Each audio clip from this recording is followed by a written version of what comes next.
No. Awesome.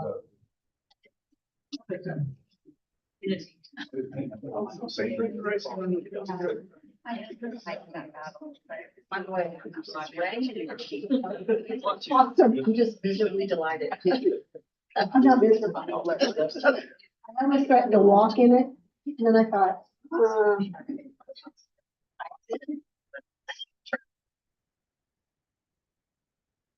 Right.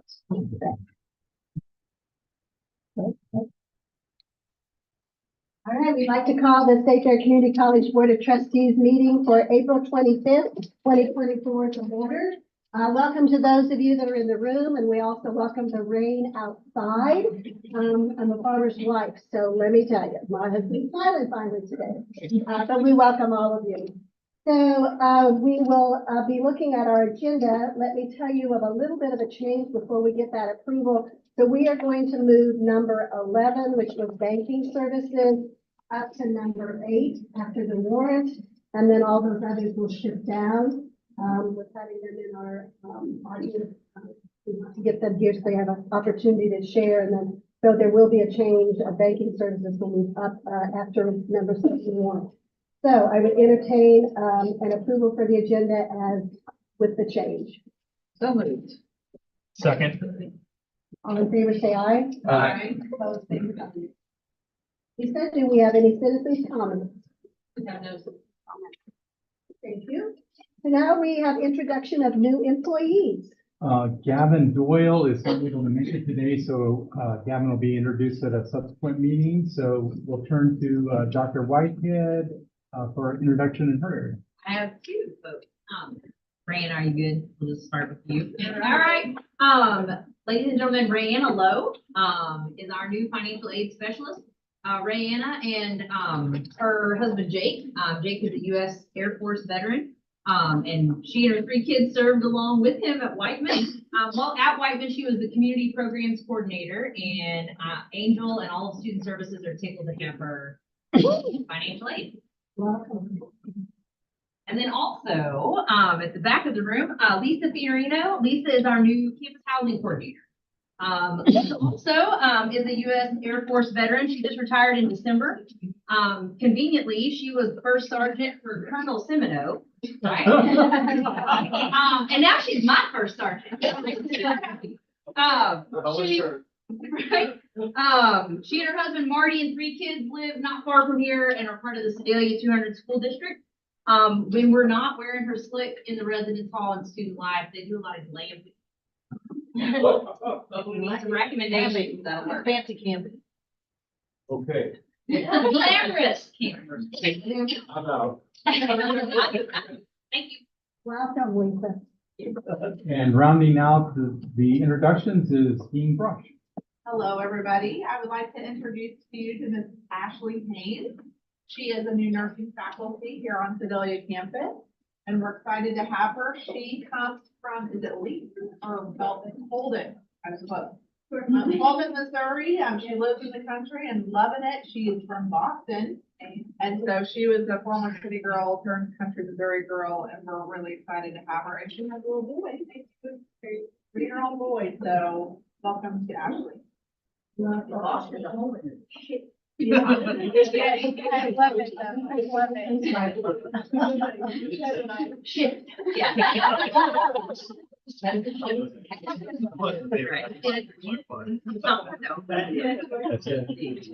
All right, well, welcome to all new employees. We look forward to getting to meet you.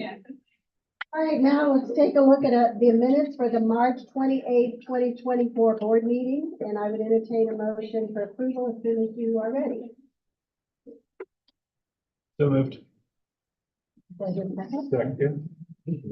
All in favor, say aye. Aye. Opposed, same sign. And then we also had a special session on April the 11th, 2024. So those minutes were sent out as well as included. So we need approval for those minutes as well. All in favor, say aye. Aye. Opposed, same sign. Keith, we'll do the warrant next. For the warrant resolution, the amount shown in your packet, we told you that total disbursement for the March 2024 of $4,005,950. As shown in the warrant. Would entertain a motion for approval? So moved. Second. All in favor, say aye. Aye. Okay, so as mentioned, we're doing the banking services. First thing you have to do is cut 1 month off the term in here, because if you notice, I need to amend the banking services. You'll see it's just to be July 31 of 2029. That should be June 30th. So we have a couple of guests with us here tonight. We did do an RFP services in the course of February and March. During that pretty exhaustive service, I think it was exhaustive. We did select Central Bank. I have with us today the president and CEO of Central Bank Sedalia, Greg Eby, and the senior vice president and senior business development director, Michael Peterson. Asked them to come here. The banking relationship is one of our one relationship that we use every single day. Every dollar you see in these warrants passes through them in one manner, shape, or form. So it's a great relationship. Glad they're there. I asked them to come just to introduce themselves, say hi. Okay. Before we go further, I would have a conflict of interest in it due to a financial interest in one of the financial institutions that submitted a bid. I also make it Central Bank, so I guess I'm, maybe have to admit that. Yeah. No, I have, Not necessarily I have also a, financial. I have a, Okay, all right. yeah. Or is that mean you are financial? They owe me, what are you talking about? Keith asked me to go by tonight and say a few words. This looks very familiar. We just had a bar board meeting yesterday. I was telling Eric, I said, you know, invite my whole crew to come out to the bar board meeting. I make it more exciting. So I'm going to say a few words, and I'm not going to teach you guys with my 20-minute speech. It's just 2 minutes, but I just want to kind of brag on the bank a little bit and our relationship with State Fair Community College. We're very proud of our association with it. If you look at our logo, the tagline on it says strong roots, endless possibilities. When we say strong roots, we mean it. We've been in the Sedalia community since 1883, so 141 years. In fact, you drive downtown by the radio station building, it says 1883 on the building. That's us. That's Third National Bank. And, we serve more than 20,000 customers monthly in Sedalia. We contribute more than $200,000 back to our community each year. But besides monetary donations, we're prouder that we contribute our time. Last year, we had over 450 hours volunteered by our employees back to this community. Very proud of that. And we supported more than 80 community events last year, both financially and through volunteer hours. And Third National Bank has been part of the Central Bank family since 1992. There's still a lot of people that still refer to it as Third National Bank. That's fine. 32 years. Central Bank. But a little about Central Bank. Central Bank is a roughly $20 billion bank. So a pretty good sized regional bank. We're headquartered in Jefferson City, kind of all over Missouri, but geographically, we've got locations in Denver, Colorado, Colorado Springs, through the Midwest, and then as far south as Naples, Florida. So Naples branch was built specifically to cater to our customers that pretty much vacation or have summer or winter homes down in the Naples area. But another thing we're proud of is recently we was able to put a financing package with the college, for your new dormitories. And very proud that we won the bid for that. And we've also committed $100,000 towards your capital campaign. Another thing I'm proud of is our association with the college is our Ag Forward program. Assuming you guys are familiar with that. It's basically we have a speaker come by periodically to talk about ag-related issues. We serve a meal and It's pretty well attended. I know Patty is there pretty much every meeting, and Dr. Bates has been there for a few times too, and invite everybody to come. We just had our last meeting last Tuesday, and we will crank the program up again this fall. And we've already put our speakers together for that, so it'll be good. Again, we want to thank you for your support and allowing us to continue to be entrusted with your banking relationship. And I've got a couple of gifts here in banking for everybody, but this is our annual report. And this just came off the press last week. So you're solving. And we're solving. Feel free to pass that around. But again, thank you, everybody. I'm good. You're good? Yeah. Greg and Erica, thank you so much for coming tonight and for being part of our college and the community. So Keith's gonna continue with the Just so formalities. you all of know, this. we work with Erica almost every day. Right? Somebody in my office does. So they are a close relationship. Very, very. Look forward. Take more advantage of some of the services you have. Yeah. We do have work to do. That's true. So let's get to the formalities of this. It's recommended that the Board of Trustees accept a bid from Central Bank of Sedalia for banking and depository services for the period beginning July 1, 2024 through June 30th, 2029. There were two other proposals received. Central Bank of Sedalia is recommended for their breadth of services, their superior rate of return on deposited funds, for waiver of fees, and demonstrated stellar customer service. It's further recommended that the President and Vice President of Finance Administration be authorized to sign any and all agreements with Central Bank of Sedalia for banking service for the time period indicated. There is no impact to the college on the operating budget. So moved. Any questions or discussion? All in favor, say aye. Aye. Pose same sign.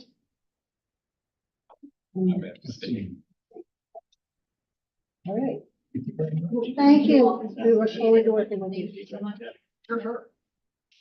Need an umbrella Right. way out.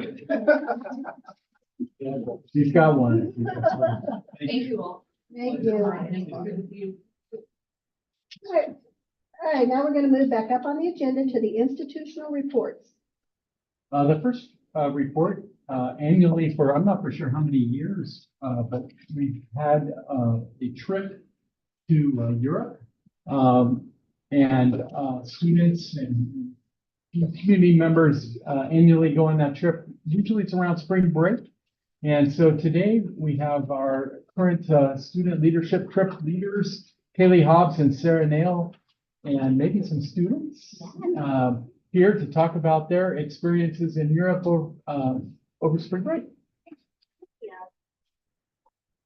Okay, I'm going to start with some audience participation. Speech Ready? teachers. Yes. Show of hands, everyone, right? Okay. How many of you have done any traveling? Show of hands. Show of hands. Keep them up. Keep them up. How many of you have experienced something unexpected during your travel? Keep them up if you have. But again, if you haven't, anything at all unexpected. Okay, that's what I thought. Most everyone. Correct?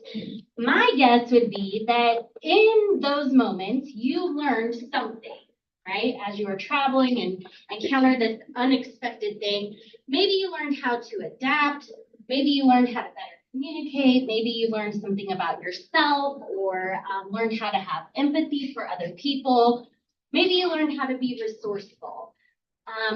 These are all the same kind of qualities that effective leaders have, right? And so this is the idea that we can learn and grow from travel and cultural experiences and become better leaders is really the basis of the class that we offer here called Leadership Through Cultural Experiences. I have the privilege of co-teaching this class with Kaylee Hobbs, who's the division chair for Communication Studies and Wellness. And we are fortunate to be joined today by two of our students, our current students, Maddie Marksmeyer and Annalise Haley. So I was invited here to share with you a little bit about our class and our most recent trip. We did go to Europe and visit 6 countries in 11 days over spring break in March. So I'm going to tell you a little bit about the history of the class, really briefly, a little bit about the curriculum, an overview of our trip, and then we'll get to the most interesting information, which is Maddie and Annalise's experiences on our trip and with the class. So this class began more than 10 years ago. Kaylee and I aren't exactly certain of the date, but we know that Ann Hellman was integral in starting this. She is a retired division chair and English instructor. Kaylee and I took over the class in 2018. We have had a class in 2018 and 2019, and then our group in 2020 had a COVID experience. So we had the class, but the trip unfortunately was canceled then. So we're picking up from then. This is our first post-COVID class and trip. You might be asking yourself, okay, what does travel in Europe have to do with leadership? Well, I kind of hinted at this before, right? Part of it has to do with having experiences that you cannot replicate in the classroom, right? When you're traveling, you learn to be adaptable, right? Not everything always goes smoothly. You have language barriers that you have to encounter. You have problem solving that takes place.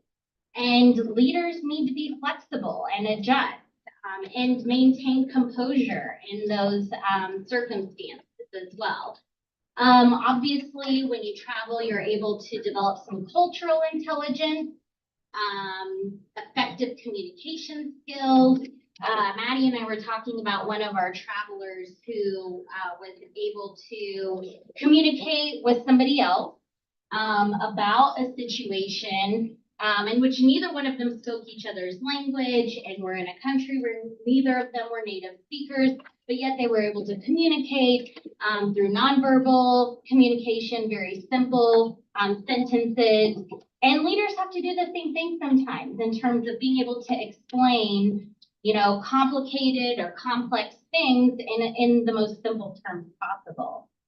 Additionally, there's decision-making involved in travel, right? Whether it's what are you going to have for dinner? How are you going to get from one place to another? How are you going to spend your free time and manage time? Same traits of leadership apply there as well. And lastly, kind of where some crossover happens is in building relationships. So when you travel with people, you build relationships with strangers, you build relationships with your travel companions, and we know that good leaders also are good at building relationships as well. So some of our curriculum involves how to travel abroad, so learning customs and etiquette and those types of things, but we also do personality and leadership assessment. Students create a presentation about one of our destinations and they deliver that on our trip. Occasionally they're responsible for navigating our group in different cities and locations as well. They do a journal, they have a couple of papers, and to reflect on their experience and their leadership as well. This year, we have 6 students, which is our smallest group. We kind of expected that restarting the trip again, but it allowed us to take other travelers with us. So we have 6 students and then 8 other additional travelers. And we visited a number of different places. Don't know if we have it's been on.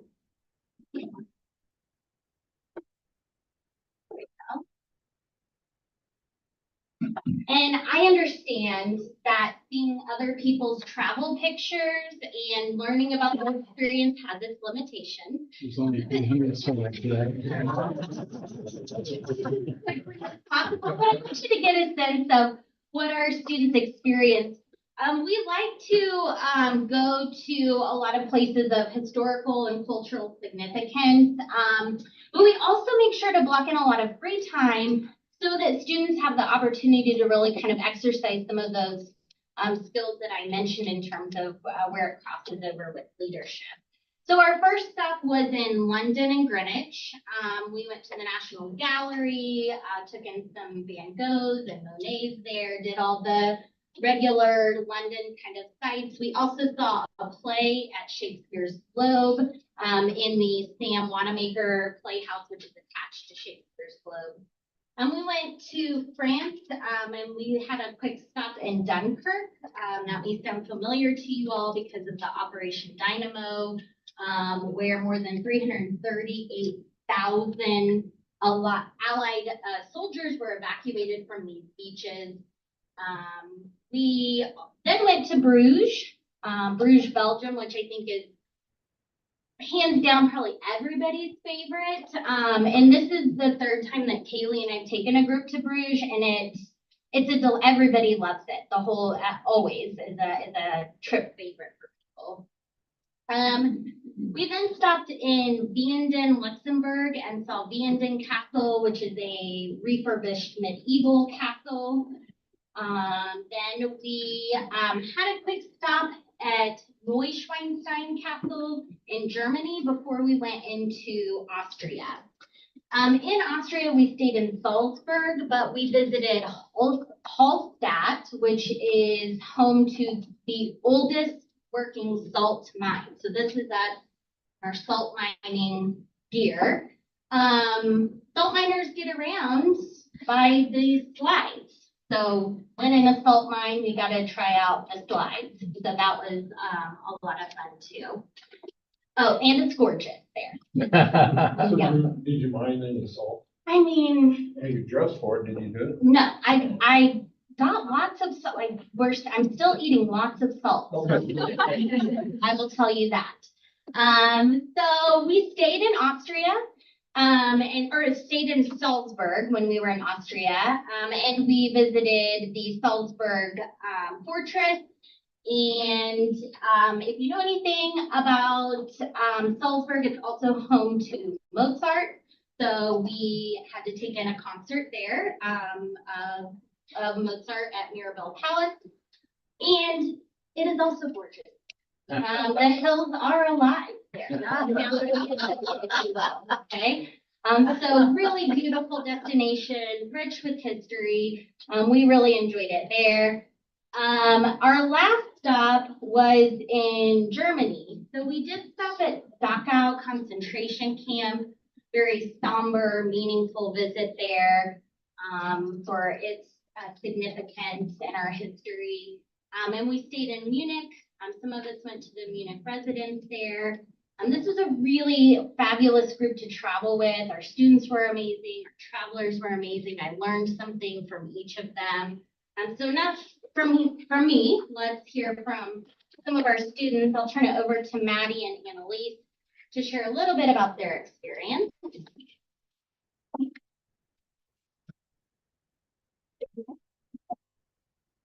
Okay, as Sarah mentioned, my name's Maddie Marksmeyer. I actually just recently graduated from State Fair in December, but thankfully I still have the opportunity to take this class with this group. So since I had graduated, I was actually planning on taking this whole semester off and working. We're just traveling around the US, so I wasn't really thinking about taking a class like this. But around September of last year, I ran into Sarah as I was leaving campus, and I had her as a previous teacher, so we were talking for a while. And the conversation turned to the trip, and she convinced me to go to the introductory meeting that she and Kaylee were having for the information about the trip. So I went there, and then I decided to go on the trip. And it ended up being a lot better than I could have imagined. Coming into it, I wasn't exactly sure how to feel.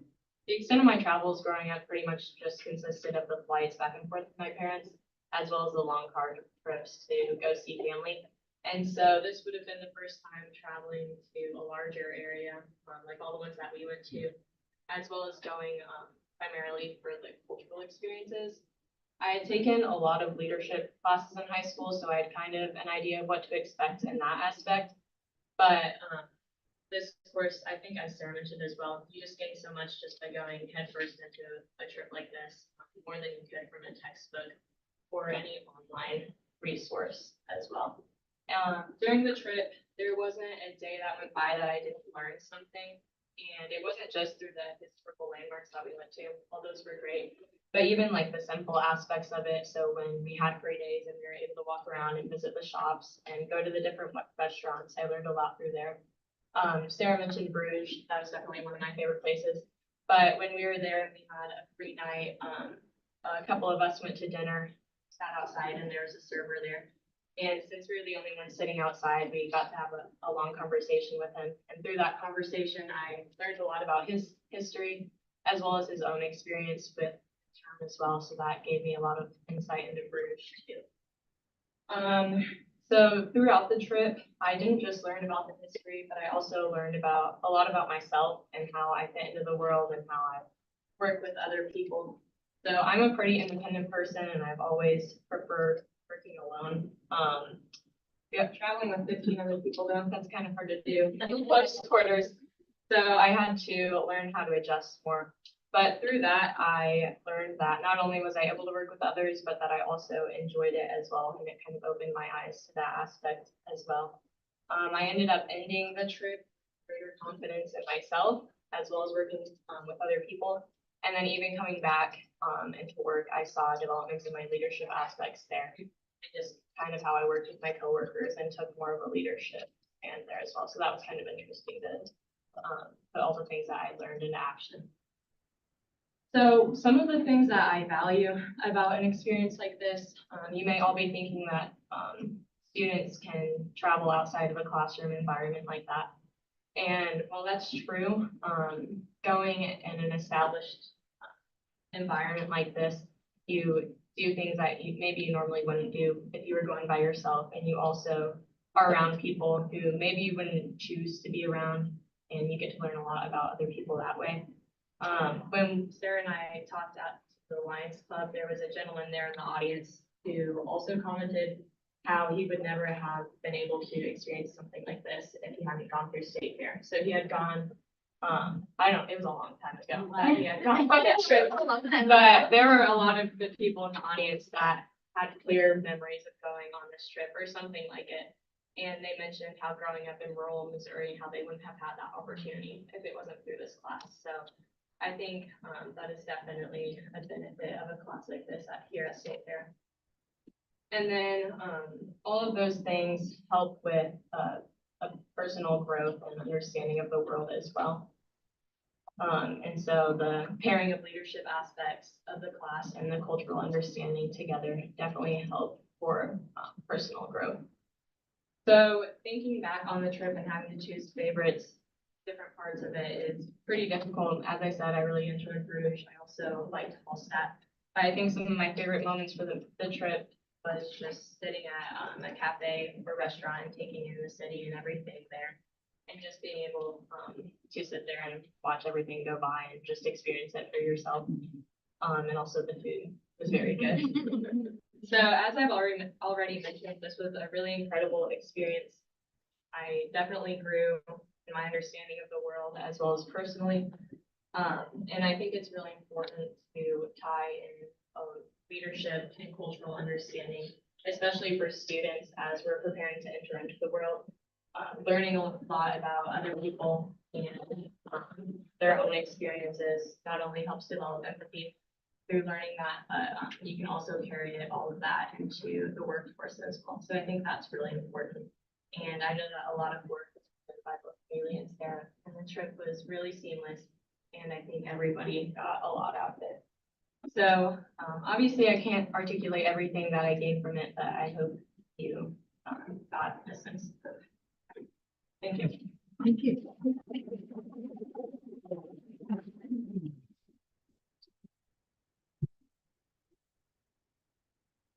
Hello. I don't have anything right now like Maddie or a lot because I'm currently in the place of Lucy Jackson right now here, so super busy with that. But also do the face makeup. But I'm really enjoyed the trip.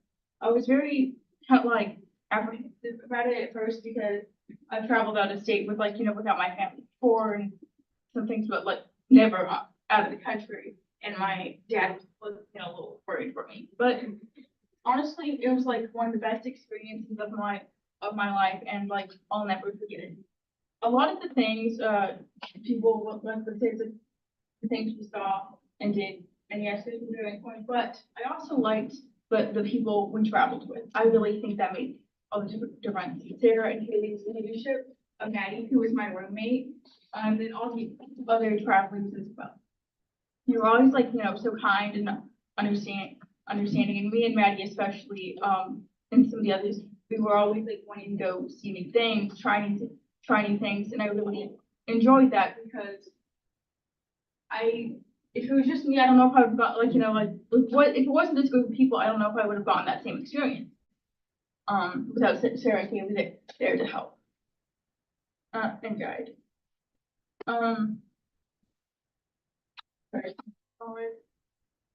Like again, like I said, I don't have too much to say at the moment, but I have so many things to say, but not at the moment.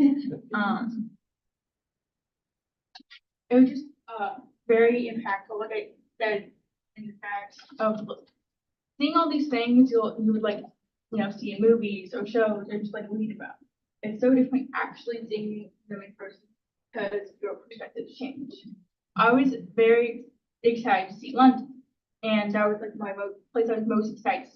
And why I absolutely love seeing London, it actually turned out to be like one of my least favorite places. And again, not like in a bad way. No. It's just it's just such a like more of a bustling city, and of course, British Belgium, as we mentioned, I just love this like almost like small town, easygoing pace of that. One thing that was very impactful to me was, and I'm just going to touch on it very briefly, was when we went to Dachau concentration camp. I knew that would be a very rough day for me and all of us really, but when we were there, I'm not a person that gets upset or like angry easily, but there was a lot of very, I would say ignorant people. They were laughing and giggling at things and acting in ways they probably shouldn't. And while that was annoying, I enjoyed that experience of getting to see how other people think of things, how different, people are, and like, oh, this is how people think of it. If that makes sense. Sorry, I'm kind of rambling, but it's just experiences like that. Whenever you otherwise watch a documentary on Dachau, and that would be good, but seeing it is something completely different. And same as all the other places, in like London and Dunkirk and Blue. It's like seeing and hearing about them on shows and books are two different things. Seeing them in person is a whole different experience, especially with the right group. So again, I'm super thankful for this group and this leadership class. I've learned so much. I've become more my own person because I used to be a little bit more of a pushover before. I'm not so much now. So just thank you to everyone for making it that way. Sorry, that was very brief. Any questions? Well, thank you very much. What a wonderful experience. Thank you both of you for it is an incredible amount of work, and so But we're lucky. we appreciate it. To be able to do it. So thanks for allowing us the opportunity to teach the class. It really epitomizes many of the things about college that brings value to higher education. So, And it's a not- wonderful thing for us. There are not very many other two-year institutions that have this kind of like really rich opportunity for students. So thank you for seeing and I would like be upset with myself if I didn't run a different hat and personally invite you all to the public speaking showcase on Monday, May 6th at 6 o'clock. I sent the invite information to Lisa. It's So in the calendar. my personal invitation to you all as well. Thank you for your time. Thank you. All right, next financial aid updates. There's a lot in the news about the FAFSA. So I'd like to introduce our financial aid director, Angel Mepper. And she's going to give us a update on what's going on in the financial aid world. Fortunately, my story is not as fun. That's me. I wish I was with them, right? So I'm not sure how familiar you are with how the financial aid process itself works. Typically, we have a FAFSA application that students fill out. It opens up in October and October 1, and then colleges get those applications and we know what kind of aid or grants or scholarships we can award them. That's all in the fall and October. By now, we would have had them done. This year, well, it actually started back in 2020. The government decided to start a new FAFSA simplification. It started 4 years ago. And through these years, different things have happened. New laws, new regulations have changed. Financial aid is an ever-changing, regulation-driven process. This past year's, they've extended when the new FAFSA was going to come out. They finally decided 2024 is the new year for the FAFSA. Now, mind you, the old application has been around for 40 years. They literally took everything that they know and dumped it out and then tried to figure out how to put it back together.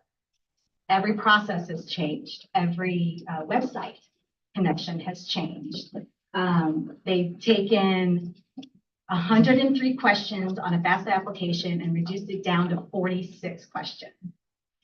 It's made it easier for the student to fill out an application, but now instead of the student trying to retrieve or the parent trying to retrieve their tax information, they have to just consent that the government will go to the IRS and retrieve the tax information.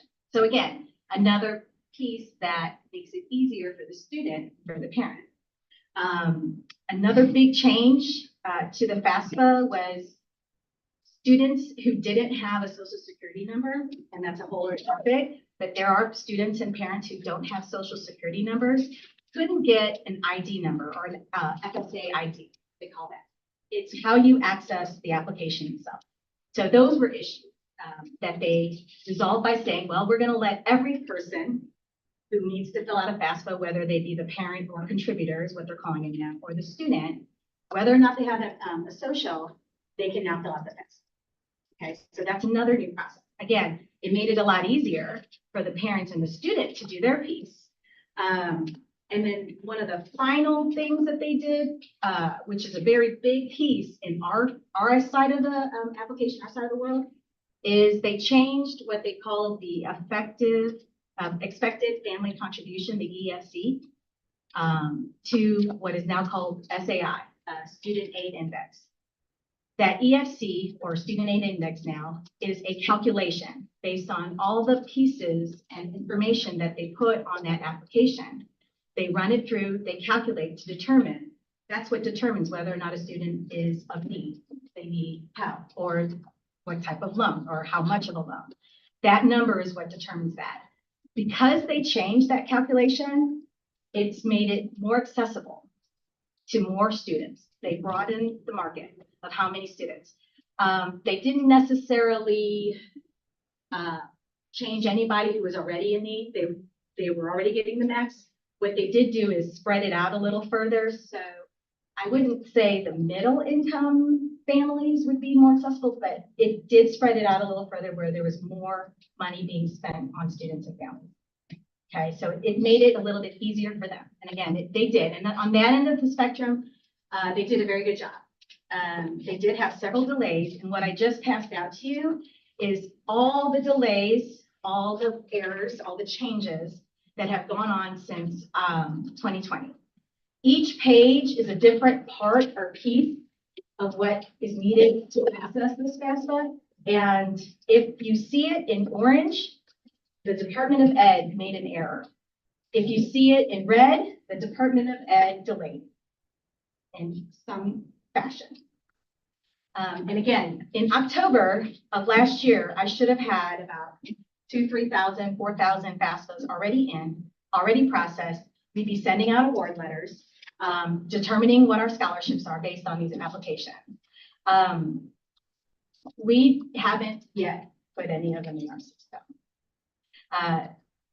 Autumn, when she asked me to do this, of course, we've been waiting and waiting and waiting, and yeah, no, I have not been twiddling my thumbs. Trust me, I have been doing other things on the other side, because with all these new changes, they've created new regulations.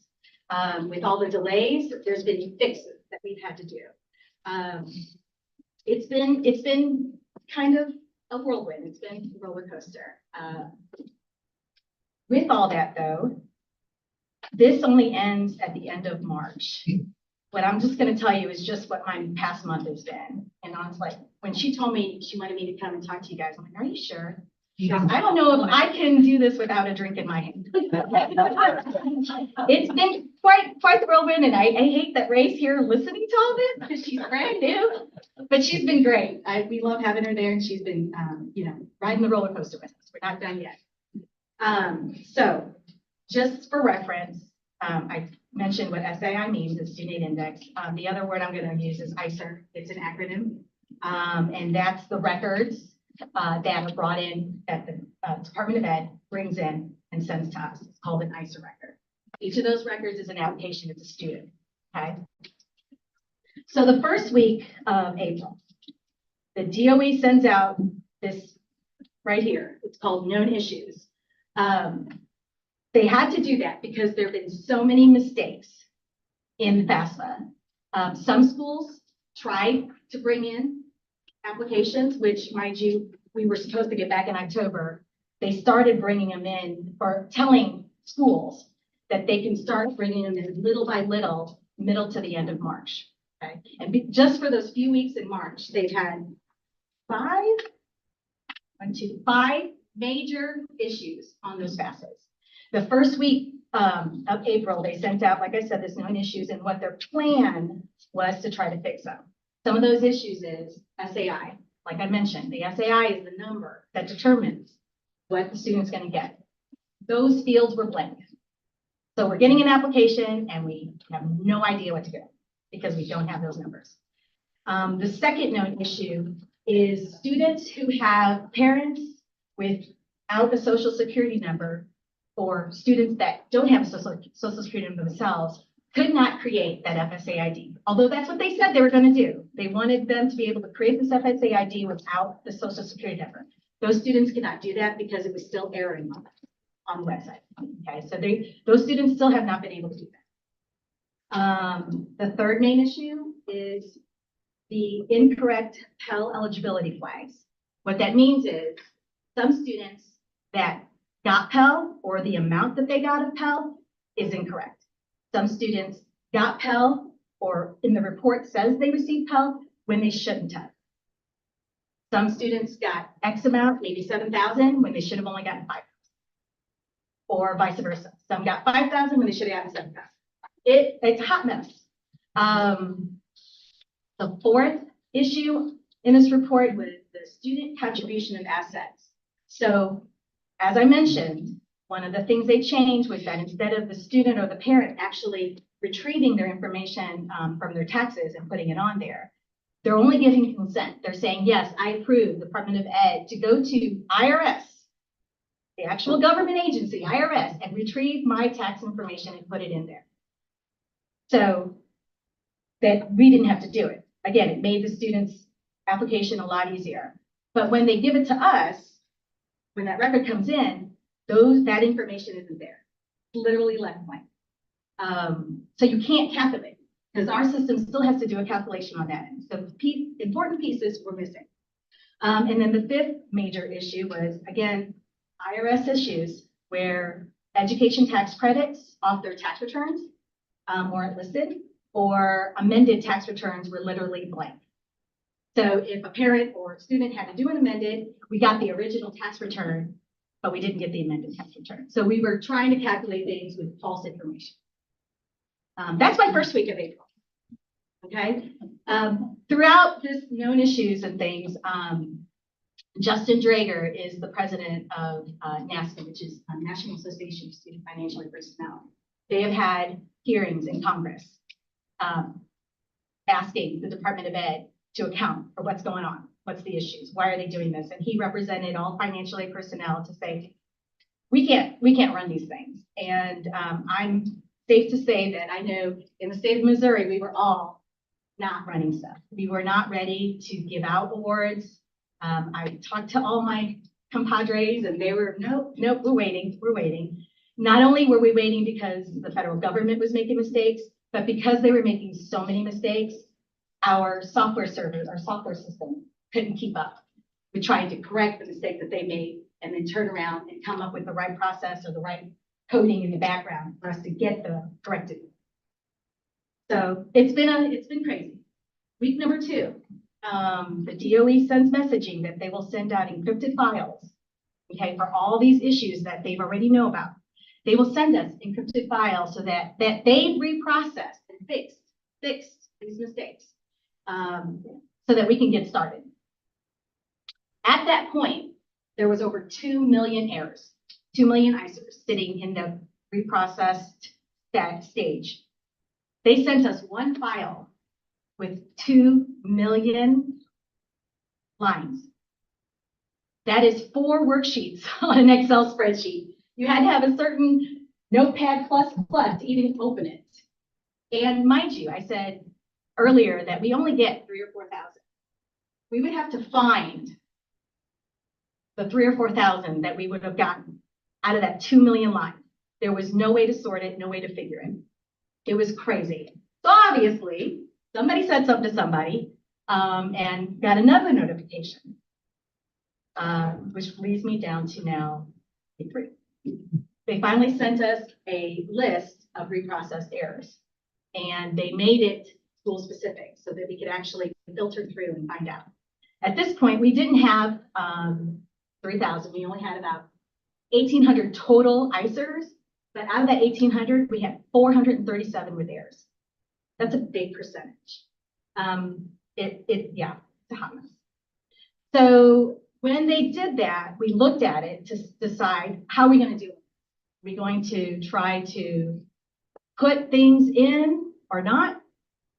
Are we going to try to carve? I know some schools carved out the errored ISERs and thought, okay, well, the ones that are good, that they say they're good, we're going to go ahead and try to reach or set up the award letters that we send out so students will be aware.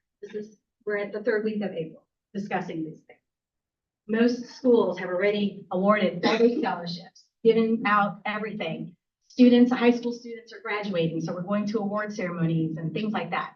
We're still deciding how we're going to do this as a collective whole. I don't know, but 2 major universities and 3 private schools that have now sent out stuff. They did not put in any of their award letters any federal aid, just for this reason. But they've got more money to deal with, so they can give out their land grants and their school grants and their private loans and things like that. We don't have that ability here. So I decided to wait. There's no reason to have any of our few students that we've gotten, which it's really low, the number of applications we've gotten, to have them go through any of this. I mean, I don't even know how we would explain it to them. And if you guys don't know me very well, I can tell everybody else, I'm usually the kind that if we have new changes, I'm shooting at the hip. We're getting it done. I don't care. We'll deal with the process. But this time I was like, well, and the one time I decided to wait, that's actually a good decision, I feel like. So now that leads us to today. I'm still dealing with how we're going to process these ISERs, how we're going to send out letters, things like that. Now we are working with our software company. Again, like I said, because of all their changes, errors, dates, and they're finding it on the fly, it's delaying when the software companies can bring us an update.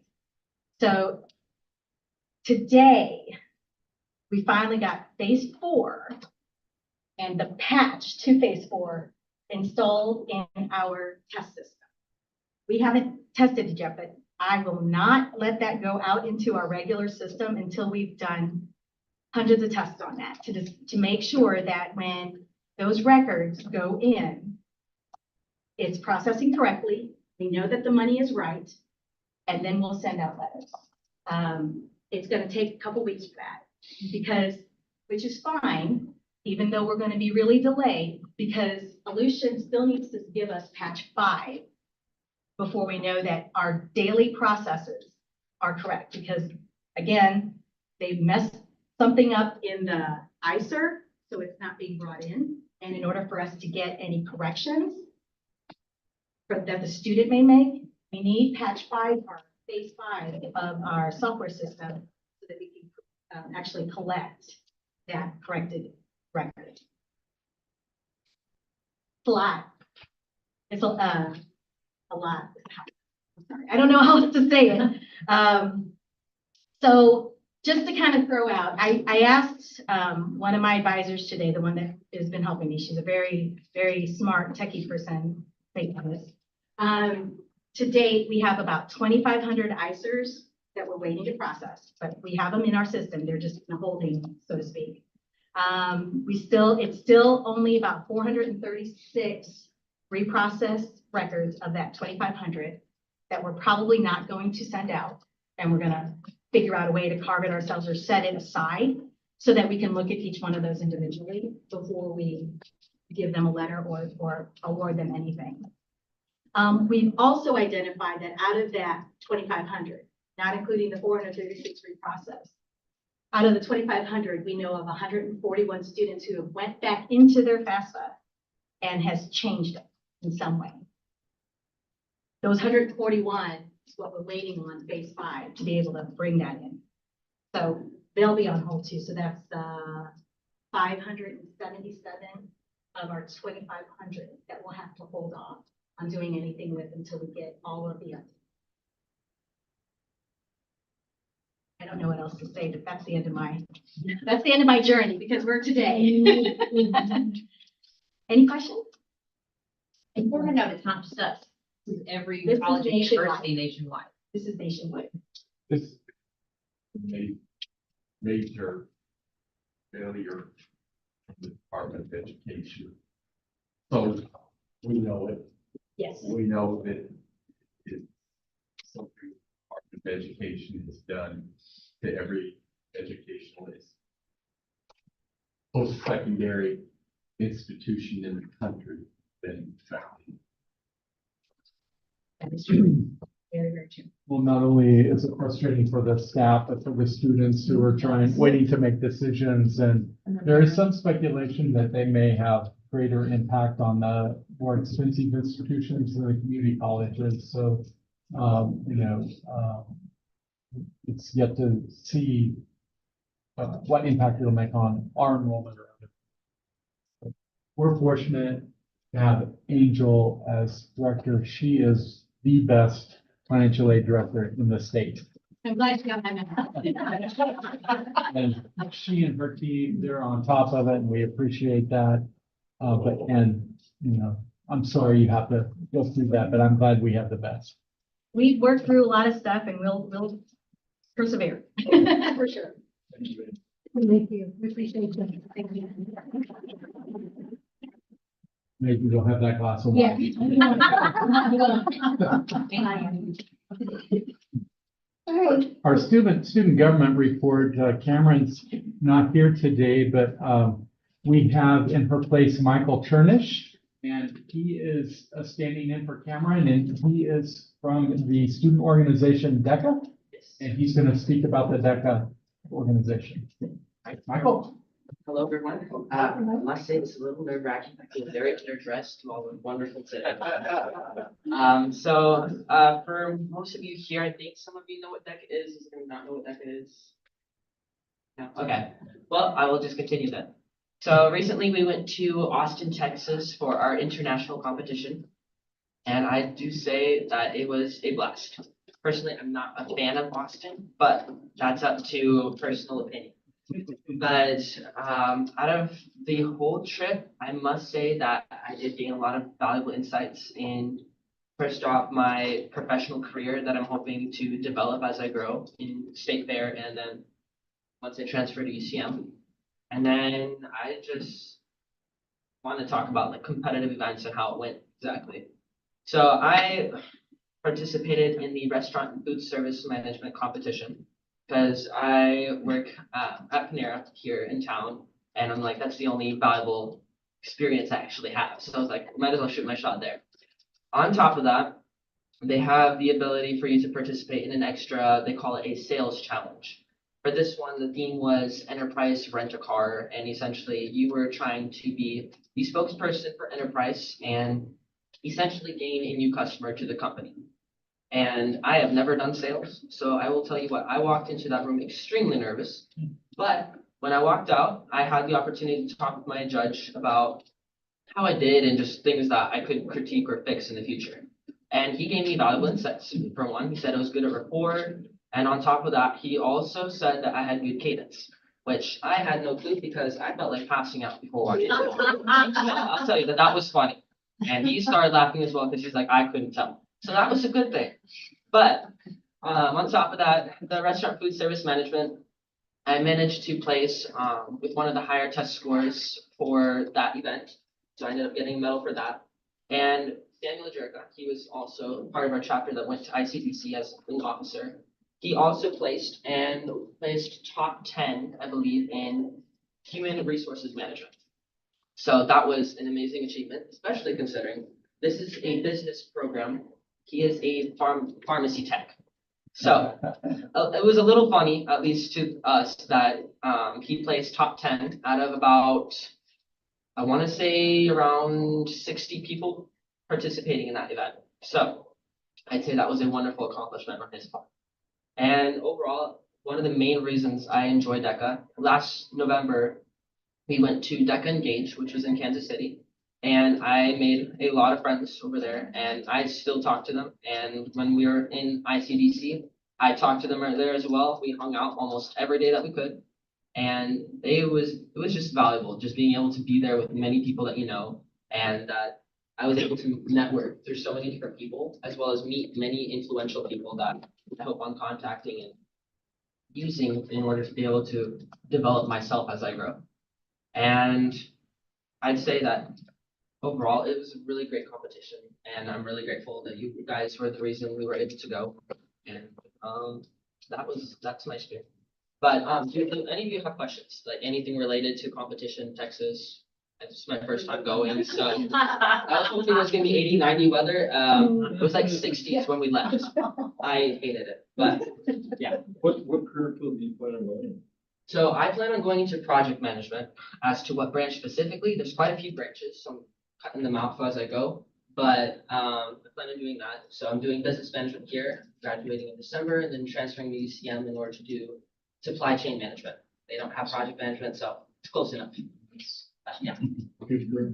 Any other questions? I'm happy to accept it. So we converted from, if you're familiar with FBLA, college typically has PBL, Phi Beta Lambda, and we moved from that to DECA, very much to support our business students in these type of experience opportunities. So we have a fantastic business instructor in Curtis Hartley that oversees this, falls under Dean Leonard's Vision Tech Ed. Michael, thank you very much for talking about DECA to us, and congratulations on your great showing. Thank you for representing State Fair Community College. Absolutely, thank Did you you bring guys. your medal? Oh, do I have it? Yeah, did you bring it? Sadly, no. We flew in yesterday, and then I went to bed around 12 because I had a couple assignments I had to finish, and then woke up at 6 and was subbing this morning. So a little, busy catching up. Yeah, I apologize. If I see you, I will make sure that we respond to the Is that an invitation to Panera? Is that what?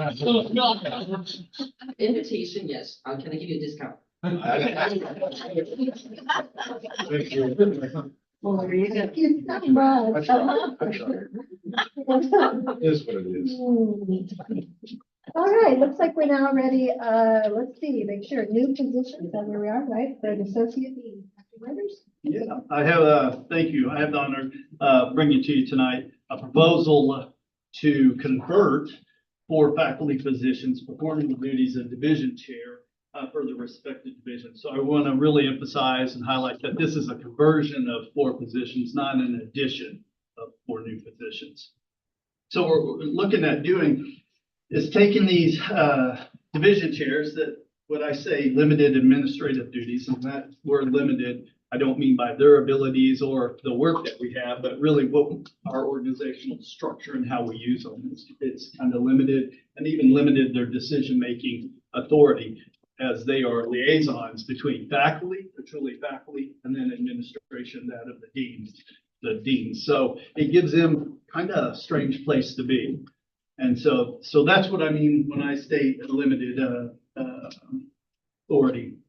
So our current, the intent is to move them to, administration, provide them a couple really, even though I laid a lot of things out in attachment 10, really what I would harp on is two big, areas is for our succession planning.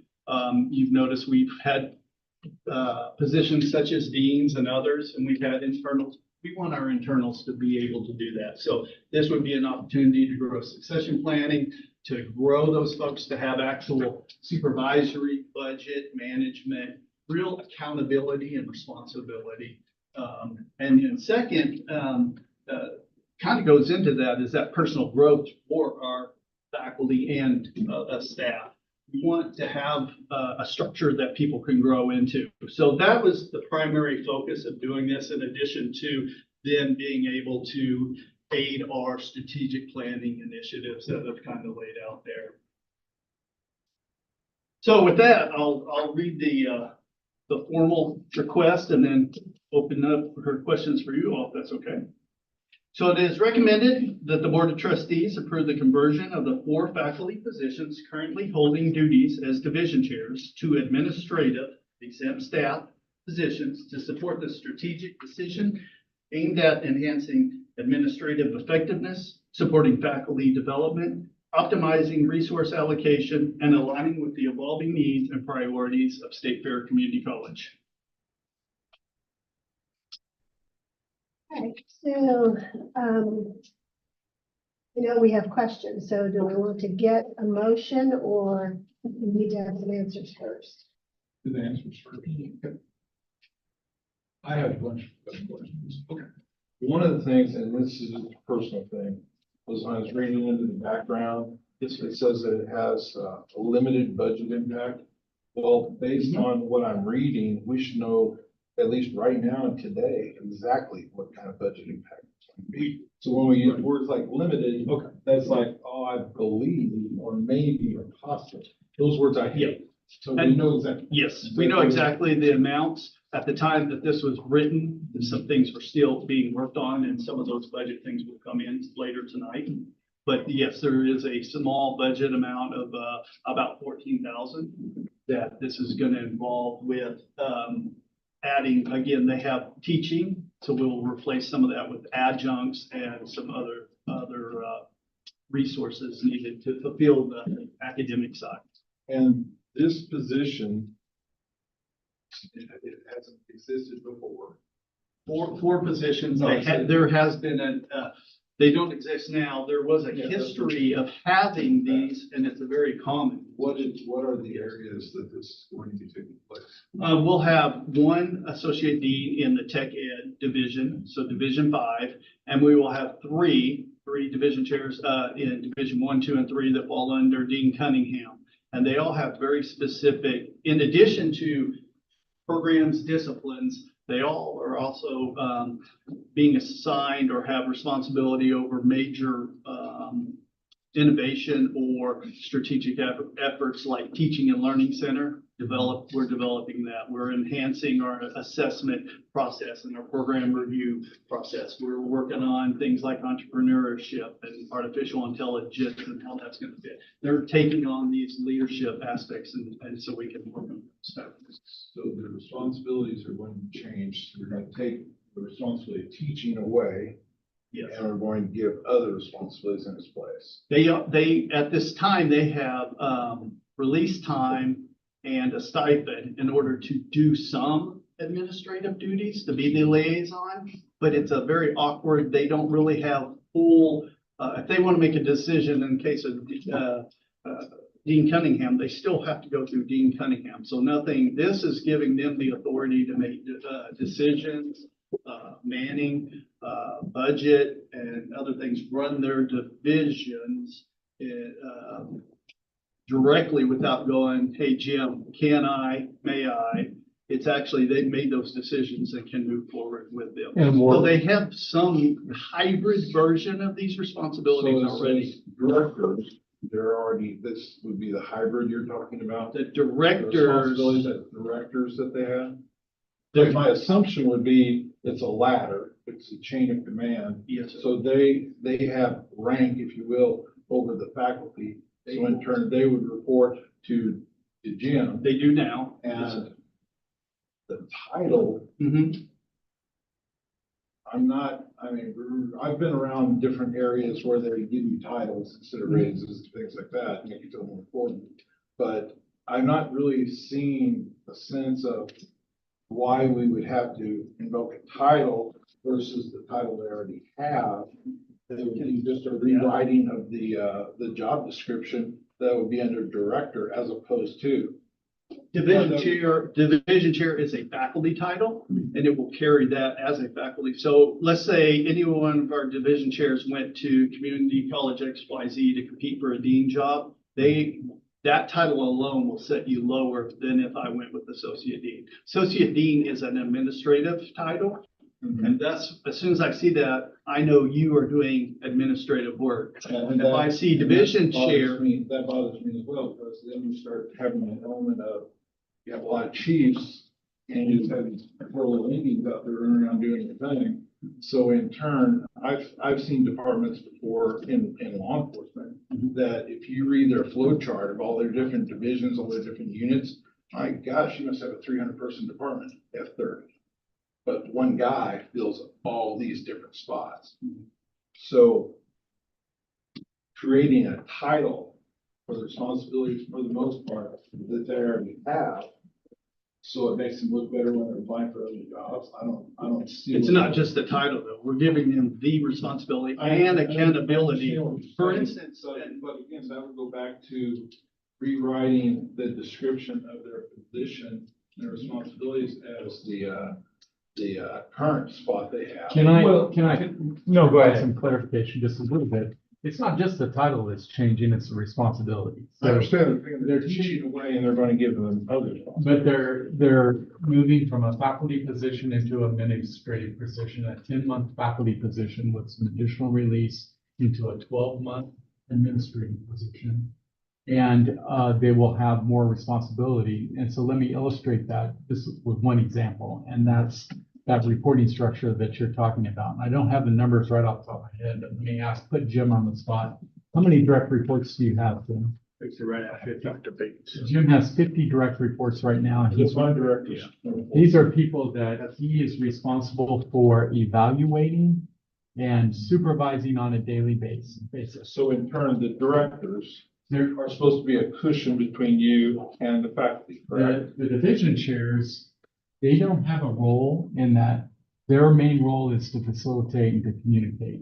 So in turn, it'll be changing their responsibilities in So the job. now they will be supervising a portion of the faculty. So instead of 60 direct reports to Jim, he will have fewer direct reports, and these associate deans will take on direct responsibility for evaluating and supervising the faculty. And I understand. That's a huge deal for us as we work with our quality of instruction, because with 60 direct Well, reports. I most of understand all them- that, but you already have a person that's in that position that could do that with the change of their work assignment. It's not really appropriate for a faculty member to evaluate a faculty member.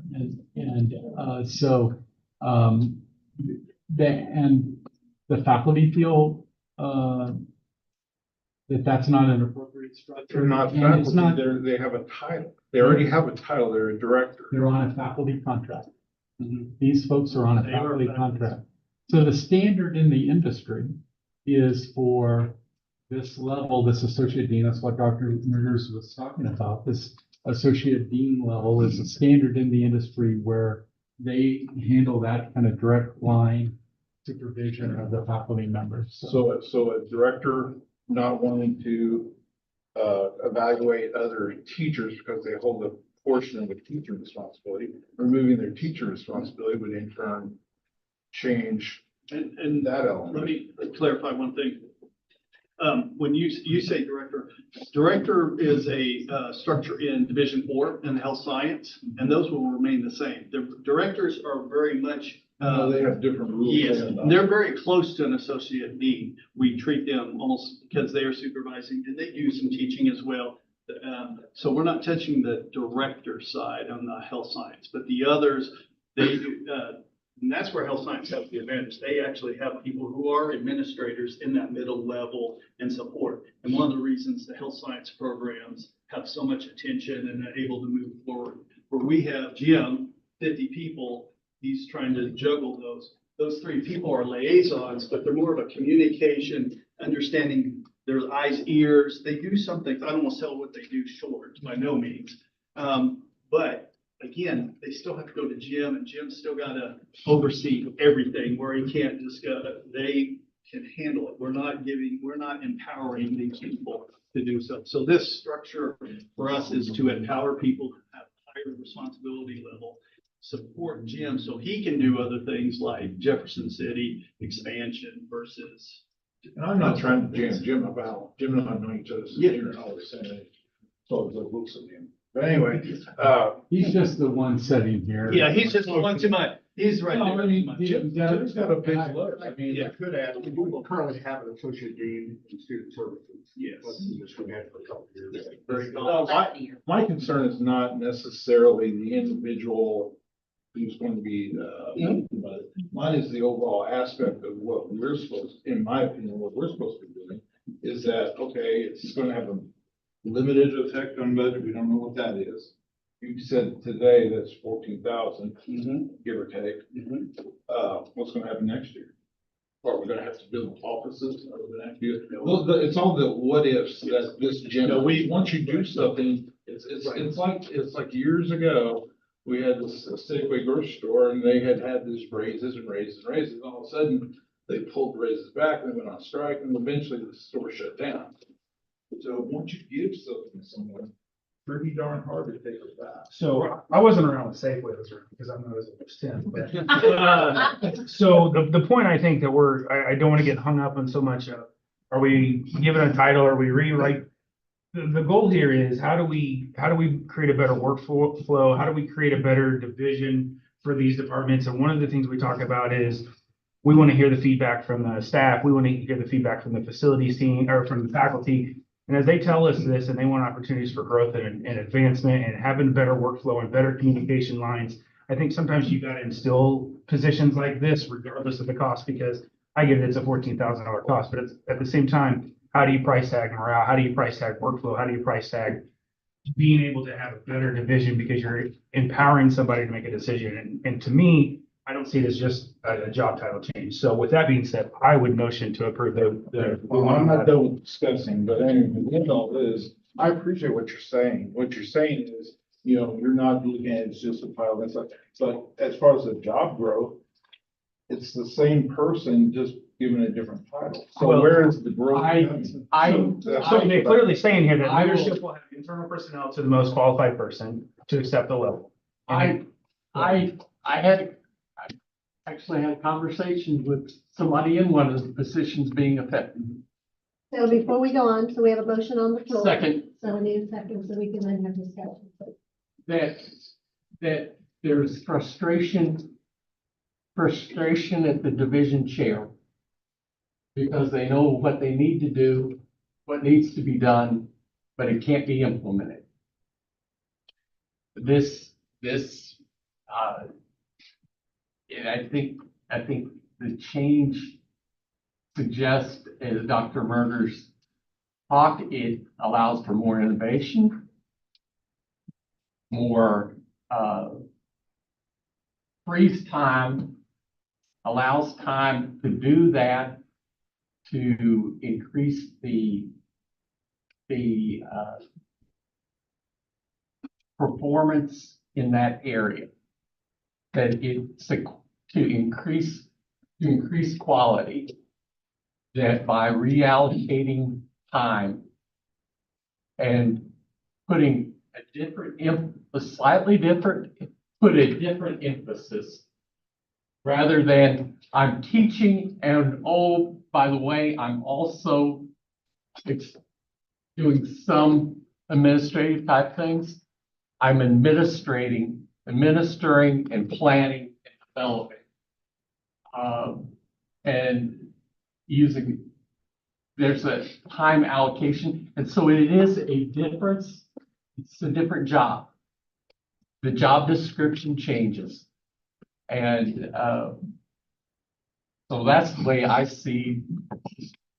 And I see what you're saying, Rich. I'm not disagreeing with that either. What I'm looking at is the situation of a job title, which has, in my world, that'd be more prestigious to be an associate dean as opposed to a director. So in turn, there's no funds that's going to be attributed to this change. Maybe not now, but what's going to happen next year? That's what I'm asking. I'm not. There's structural change. We're not planning any, there is no anything hidden there. And like I said, it all starts off with this limited. A faculty. That's where it starts my.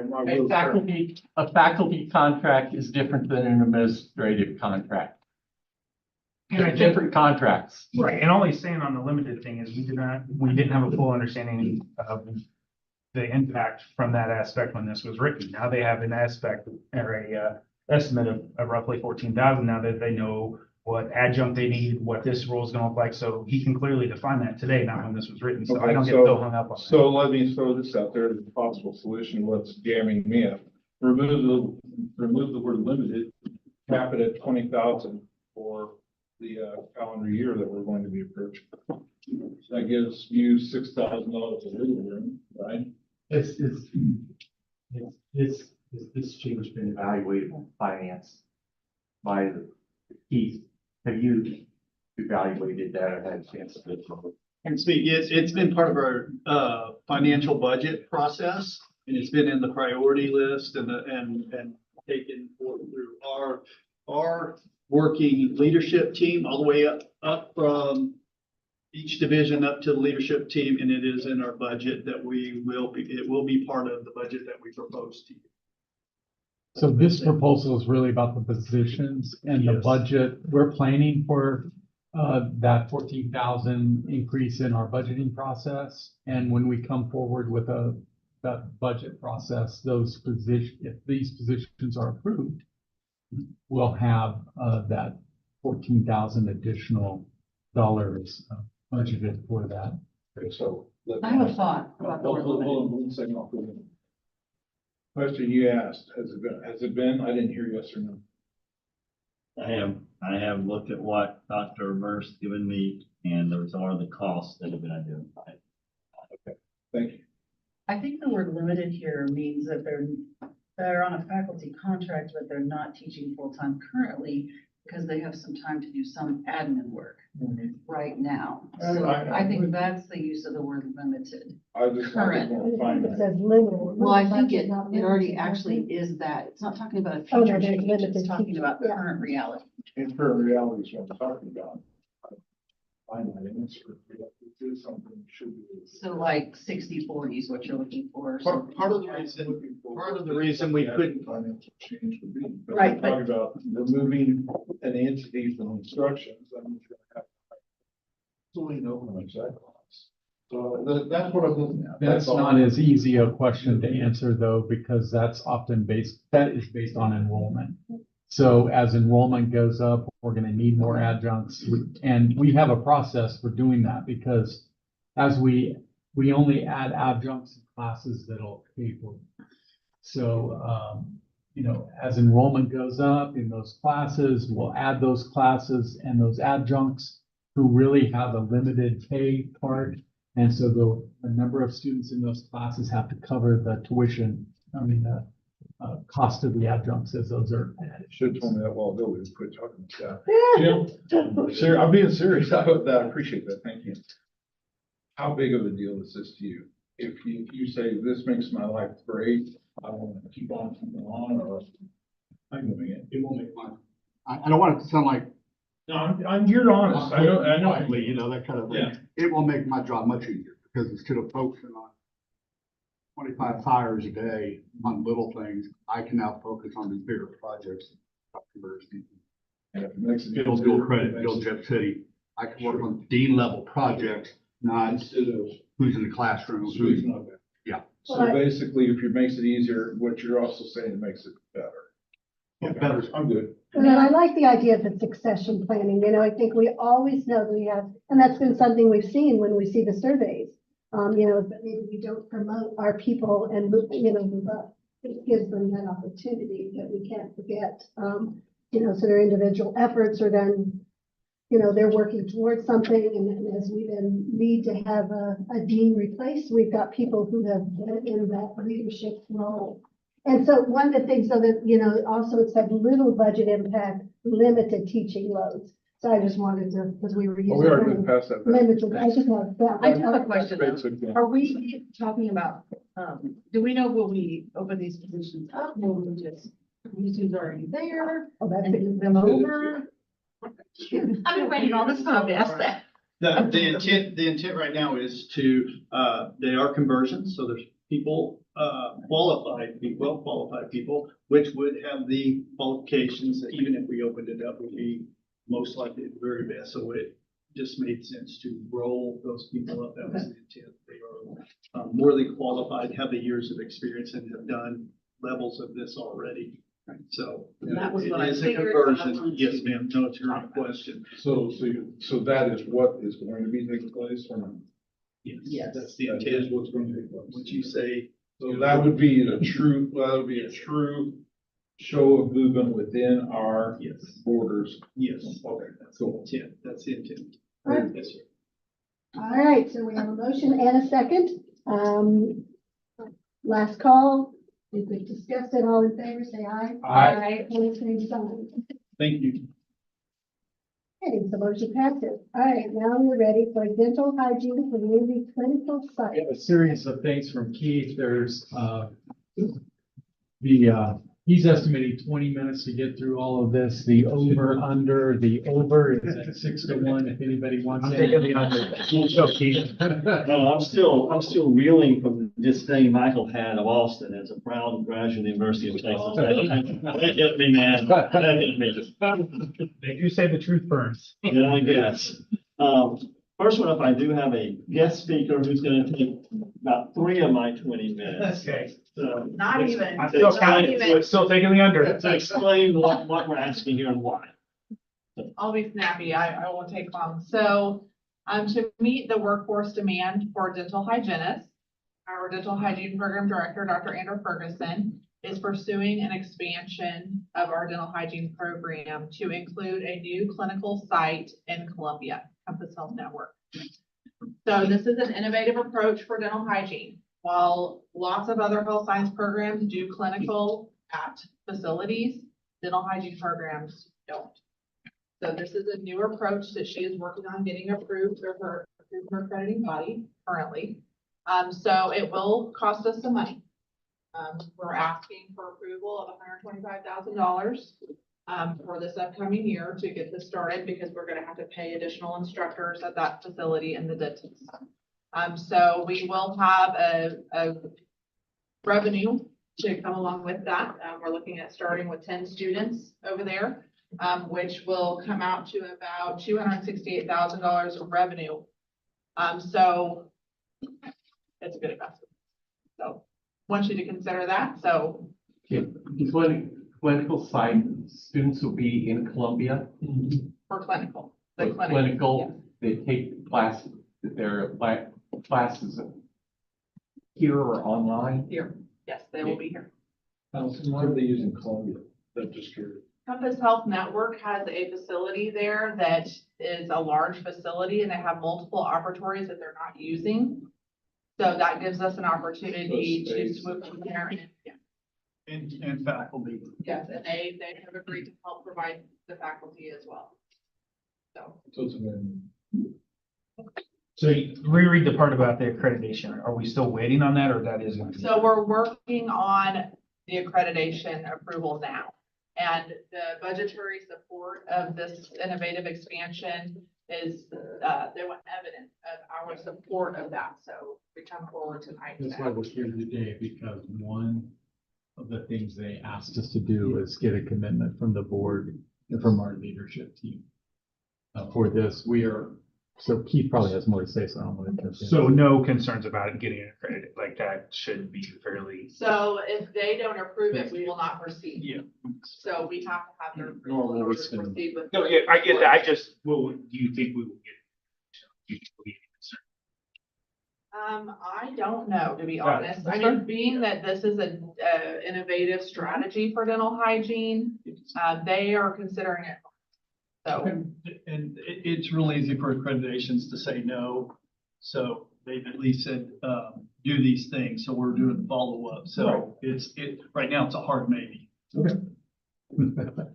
Yeah. And being in Just curious, yeah. Columbia is not an issue, just know, think about how we. Columbia is outside of our service region, so I have reached out to my colleague at Moberly Community College and they asked for permission to do this and they have given us permission. That's what I was wondering, would Jeff City would be because we're already established.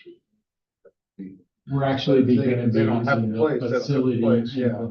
and just to clarify, we do clinical all over the state of Missouri for our health science programs. So a lot of different regions of the state have different processes for which you identify your clinical sites in that region and share among other schools, universities, colleges, et cetera. So there is no dental hygiene program in the Columbia area. So it's not a conflict for anybody that's placing students as far as we know, because there's no hygiene program. So some of that serve as a recruitment Absolutely. big time. Well, as you probably remember, last time we talked about dental hygiene,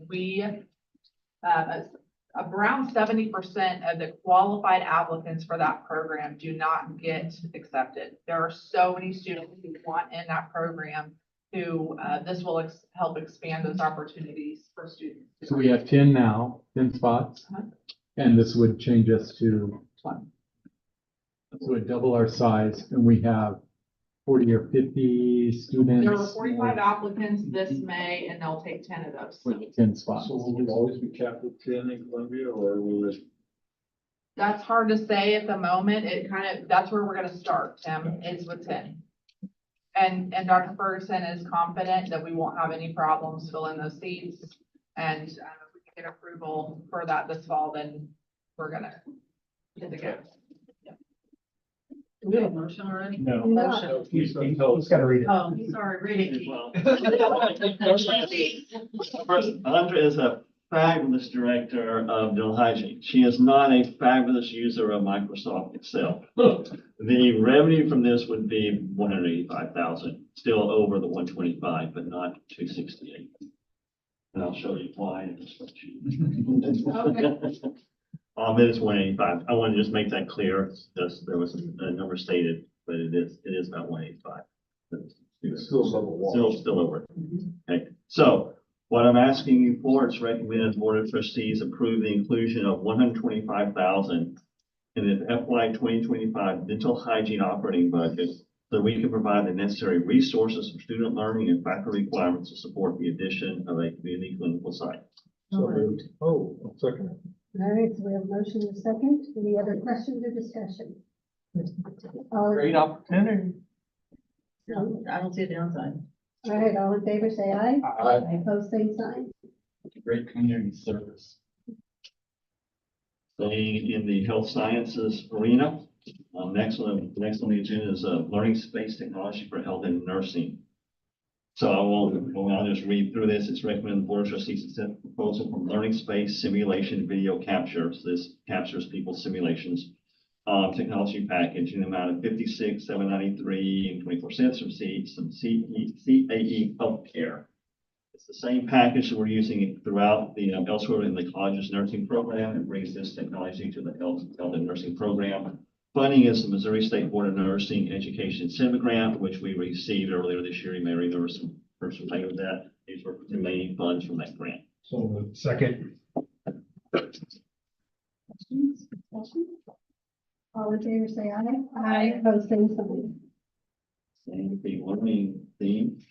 Next, Learning Force IEM trainers, which is industrial electrical maintenance, I believe. Recommend the Board of Trustees accept the bid for 12 IEM trainers in the amount of $50,493.96 from SMC Electric of Sedalia, Missouri. These trainers will be used by the Learning Force for industry training programs. Funding is Missouri One Star funds. So Missouri One Star is happy. Motion moved, so moved, sorry. I can speak. Do I hear a second? Any other questions or concerns? Discussion? Where will these go? In the Learning Force Lab or where? They'll use them wherever they need to go. They're mobile. They're the mobile, they're the hard case ones. Oh, got it. The hard case mobile, so they can be used. Ignore the question, my bad. Jeff, just for, you may not recognize, Missouri One starts the Missouri Economic Development Program for training for industry. Our Learning Force are not credit, but industry. All in favor, say aye, or have I already done that? Aye. All opposed, same sign. Okay, keep it going. Okay. Those are wrong. Next one, this is the West Campus fiber infrastructure. So as we all know, there's a lot happening on the west side of campus. Believe it or not, they like some internet over there. So we're gonna help them with that. So this one, I don't know how closely you looked at your package here, but there was an opportunity for me to do something I've never done in my career. And that was have a client that had my same last name, but I was not using that person. But I wasn't I've never ever had that. So anyway, so it's recommended the Board of Trustees accept a bid from Land Telecommunications and Underground Services at Pleasant Valley Mo for the amount of $169,750 for the expansion of the SFCC fiber optic communications plan to support the current and future building projects on the west side of campus. There were 2 other bids received. Funding is through the CAT construction fund. We put it in that project. I'm sure the other, Significantly higher. Significantly higher, even the one. From the Even last- a- That's what it was. So moved. Second. Okay. Further discussion? All in favor, say aye. Aye. Opposed, same sign. Motion passed. The Couple of Agriculture program. It was agriculture utility vehicle. It's recommended the Board of Trustees accept the bid for a Kubota RDV X2 utility vehicle in the amount of $16,500 from Crown Power and Equipment of Lamont, Missouri. The UTV we use in the agricultural program, that is the farm. There were 3 other bids received. This bid was the lowest bid that met all the requested specifications. Funding is Mo Excels for. Motion. Here's some Second. questions. Did I hear? No, I'll let it go. No. Nope, we're good. Now's your time. Nope, we're good. All right. All in favor, say aye. Aye. Opposed, same sign. Motion passes. Next is agriculture program tractor. Recommend the Board of Trustees accept the bid for a Case IH Farmall 120C tractor plus a trial bale spear in the amount of $88,650 from Crown Power Equipment of Lamont, Missouri. There were 5 other bids received. This bid was selected based on not only the initial purchase cost, but also the reduced future costs from the ability to have local service and the ability to provide timely responsiveness to immediate service needs. The tractor will be used in the agricultural program. Funding is also from both scope for funds.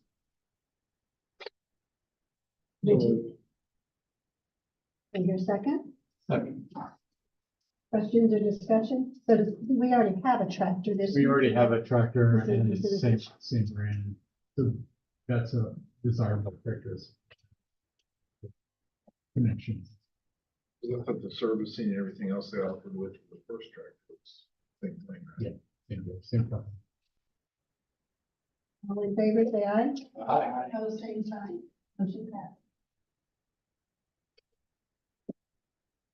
Asking your endorsement of an ACCT presentation that Trustee Parks and I are doing in October.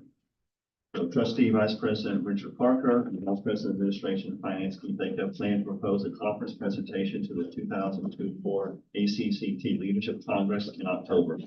The presentation will focus on providing budget information that boards can use. This presentation proposal requires BOT endorsement prior to submission, so we're asking for your endorsement. I support Rich. Richard. And I'll support Keith, so There we go. All right, so do I hear that as a motion? I motion. I'll second. All right. And we just know that those are sent in and then they go through them to decide. So there's a guarantee that, you know, this is the first step. Well, after you initially have made that announcement, so, all right. Go ahead. Did you have a question? Well, I was just, should we bring Jeff up to speed real fast on what the Leadership Congress is for a little clarification around that item? Just curious. Yeah. Have you heard about what the leadership conference is? A little bit, but We, not fully. yeah, so should be, we haven't received anything, I don't think yet, have we really, other than emails that just say, here's the, yeah, calling for proposals, but, you know, we do get communication through ACCP. American Community College Trustees Association is the largest trustees group, and they have two major functions in the year. The Leadership Congress in the fall, and a legislative event in Washington DC in the spring. And it is comprised of professional development for trustees and the best practices at community colleges across the nation. It's very good fun. Much better than last year. And last year, yeah, pretty much we got to present in two different, you can only do one, but these guys, Tom and Justin went with some other school, another group, and were able to do one, and then we did one on our legislative, advocacy, which included, Joanne and, Brad. And this year is in Seattle. and, yeah, so this year's is. So you'll be hearing more about that. All right, so all in favor, say aye. Aye. Opposed, same sign. Motion passes, get busy. Madam President, says, get to work. Get to work. Keith may not be aware of it, but I suggested that we do our presentation with the Leadership Academy here on campus prior to going to Seattle. And then that way we will have a trial run, but we will also present that, have a budget, include as part of the budget formation, budget information component for the Leadership Academy. Richard, is this presented as a Q&A as well? They have the chance to ask questions? Yeah. You don't get that. No, I'm not gonna be there. Yeah. It's gonna be only Q&A. I can't say we're on TV. Thank you. We do have 4 CAT change orders, review them with you. The first change order 11 is polished concrete. There's a diagram there, but we looked at it, we agreed that having polished concrete in the primary lobby and main quarters will give a much better look and feel to this building than just sealed concrete, much like the old passive concrete. Since we are going to be using it for events and public, we felt as a group that would be a good change to make. Is it colored? No, it's just sealed. Fancy. It's Okay. polished, so it's shiny. Yeah, I can't read that, it's too small. Seriously. They provided it to us privately. So it's recommended to the board of trustees approve CAT inventory 11 in the amount of $45,000 for Centric Construction Group in the city to change the flooring finish in the main entrance and primary corridors from sealed concrete to polished concrete and foaming as the CAT construction. So moved. I'm struggling to read. So I'll second, Patty. Okay, thank you. So we have a motion and a second. Any other questions or discussion? All in favor, say aye. Aye. Opposed, same sign. It needs a magnifying glass next time, please. Yeah. I have one on my desk. It's not mine. The next is change order 8, which is a change to the east side, what was the east side overhead door, which was originally spec'd as kind of an overhead garage door type that had the rails and went back into the facility and it rolled up, and it was it's a 12 by 10 opening, very large, cumbersome opening.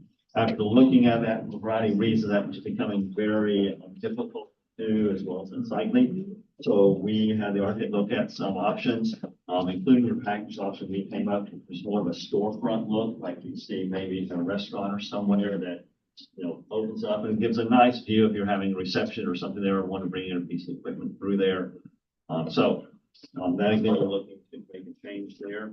So it's recommended the Board of Trustees approve CAT change order 8 in the amount of $17,691 from Centric Construction Group of the city for offering the east entrance, the vehicle door for the CAT building. This door will change from an overhead garage style door to a folding storefront door in front of each CAT construction fund. There's a photo of that in there too. So moved. Second. I think this is a good change. Great. It's Super nice. It's gonna be so much better appearance and the functionality of the accordion style door. This is a good change.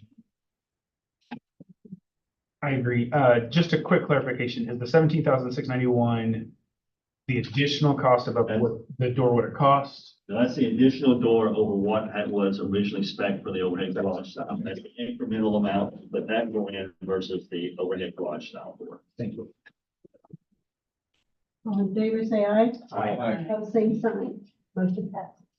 Well, this one, we may not do many more ones like change order 10. That's right. So it's, we had a sanitary sewer line that we were taking to the south to tie into the, maintenance area, which is their own system right now. But as we started doing that, we encountered rock, a lot of rock. And as we went south, there was the rock kept going. So we elected not to do that. It was going to cost us probably could finish up to 6 figures to do that and change. Instead, we said, we're not going to do it. That was already in the plan to go there. Of course, we're assuming rock. We actually getting a credit back on that one. So this amount you can see is actually a negative number. It's a credit number. So it's recommended the Board of Trustees approve the CAT change order 10 in the credited amount of $17,765. So we pretty much just paid for the overhead door change. From Centric Construction Group LLC for discontinuation of the extension of the sanitary sewer line due to persistent solid rock along the extension path. The extension was in the original bed, thus resulting in a credit to the CAT construction funds. So moved. Second. Just to note, we probably will have to address the sanitary sewer and the maintenance building at some future time, but as we build our planning for facilities, probably included in that. We'll have sanitary sewer. This is sanitary sewer for the maintenance shed. Right. Yeah, we're gonna extend it Just down gonna there, tie it in. and the rock is kind of.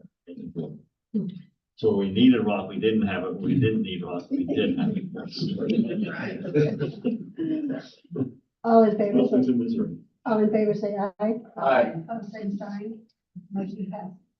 CAT change order 9 is a small one. It is to install a 208 volt 50 amp CDA, commercial driving academy receptacle, in the CAT building. That was not there. So it's recommended the Board of Trustees approve CAT change order 09 in the amount of $2,005. The Centric Construction Group, Kansas City, for addition of a 3-prong 50 amp 208 volt receptacle on the exterior wall, the heavy diesel section of the building. This was requested by the Commercial Driving Academy to support their mobile plug-in trainer. Funding is the CAT construction. Do I hear a second? Any questions? Yep, quick. So would this be set up and I know this right off, but is it set up so if we ever expand commercial driving and have more trainers, we could plug in more? Is that an easy addition down the road if we ever need to? Well, if you know where the part of it is, we've got an overhang that's going to be an unfinished area there to begin with that we planning if we needed to expand, we could right there. So I think we're parking the trucks in there, and so. Yeah, it gives us the opportunity, so when we have the mobile simulator here, we can actually plug up, not only power it, but actually use it as a stationary. So it adds a value of keeping it maintenance powered, but also if we had it here, needed to use it, we could actually plug into that. and Right. use it as a- Well, we only need one for future. Yeah. You don't ever see us needing two. I don't think we'll do another mobile. We have no plans to. Okay, just curious. We Yeah. discussed. Make that. sure it's That built was in if we what- needed to. We have several inside. If that question caused you to go over or you won. All 10's questions get deducted, so you're good. This is Dr. Bates now. You were under 20. All right, all in favor, say aye. Aye. Opposed, same sign. Motion passes. As part of the reorganization of the board with the elections that occurred, and I thought it best to also tie the foundation liaison into that process. In the past, it's just been kind of informally done, as I understand it, but it just makes sense to me that every few years we make that appointment to the foundation board as part of the reorganization. So I'm here to recommend Justin Hubbs as the board liaison to the Substance Foundation Board, serving a term through April 20. Motion. Second. All in favor, say aye. Aye. Opposed, same sign. Motion passes. Congratulations, Justin. We need And to thank you. change. Congratulations. You should. Mary's scowling back there. She's probably tired of the calendar changes I've sent her. We do need to change dates for a couple of board meetings as we look out. The October 24th board meeting conflicts with the ACCT Leadership Congress that we talked about previously, and the December board meeting conflicts with the end of the semester. So the December move would put it on the second to the last day of the semester. The college is open a half day on the 18th. So. All right, so we're gonna go and do the change then for the October 2024 board meeting to be moved Tuesday, October 29th, 2024. So I would entertain a motion.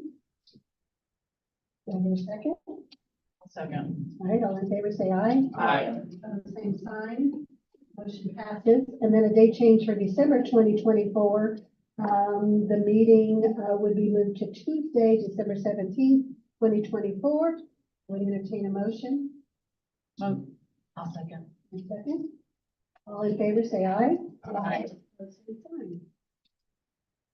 All right, just a few things to report on. First of all, if you look at the calendar, a couple of pages back, on page 6. You can see the events, and we're winding down for the spring semester. And so we're headed towards commencement on May 17th and May 18th. Commencement on the 17th and the AEL graduation on the 18th. I have asked if you all are planning to attend the commencement. I think I said if you're not, let us know. But Lisa feels more comfortable if we confirm right now. So if you are planning to attend commencement ceremony, would you raise your hand? I think so. Everybody. And AEL graduation on Saturday. Would you? Justin's checking. He's busy. Yeah, He did. I'm good. I'll be there. Raise my hand. Okay. All right. Very Very good. good. Until later that day. But as we sprint towards graduation, that means we have a ton of different ceremonies, end of the year concerts, the final theater productions of the year, honor ceremonies, the Leadership Academy graduation, which you've been invited to. I believe Patty's attending on that. Or attending, we need to know, the Leadership Academy ceremony on May 10th. It's not on the calendar here, but just, there's a lot going on. And so we'd love to see you at any of those events. I would like to alert you to the Horticulture Club annual spring plant sale. I had a sneak peek at the plants and was able to purchase a couple, but there's still good ones left. So check out the plant sale. You take all the good ones? I took the best. I took the other best. And just note, in June 6th is the employee recognition banquet. And I'm saying this for Jeff mainly, that who haven't attended in the past, but we have an annual banquet that we recognize retiring employees and certain other Service milestones. and other awards, outstanding employee of the year. It's a nice event, so look towards that. We have put out there that the last date The only date that may not have any conflicts is June 20th for the July 20th for the Board of Trustees retreat. Justin, if you let us know what that looks, if it doesn't look, I'm looking at maybe again, instead of a single day, we tack on some board work sessions and do it like we did last year prior. And I think that works fine. It's more convenient for some to do it before a board meeting. So it's no problem if, in fact, even if it does work out for everybody, we may decide that Saturday or an August and September kind of board work session, that the board work session might be better for that. So instead of giving up Saturday, so precious. So, anyway, talk to me afterwards. Yes, you gotta talk about it. It's a pretty special day. 20th of July. It is Patty Wood's birthday. So it's really a celebration for you. So are we truly gonna have a retreat? Because I was speaking with Lisa yesterday, that we're retreat to do with monastery. We're not going anywhere. We bother you. You bother me. The foundation. Move on, Dr. Bates. Yeah, let's do that.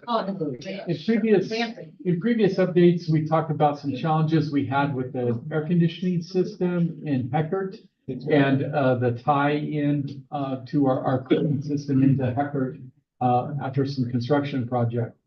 That tie-in has been completed and they turned the system on, and as one board member might know, who has someone that works in that building, it's still not working right. So what we found out, we had serious problems with both our chiller towers.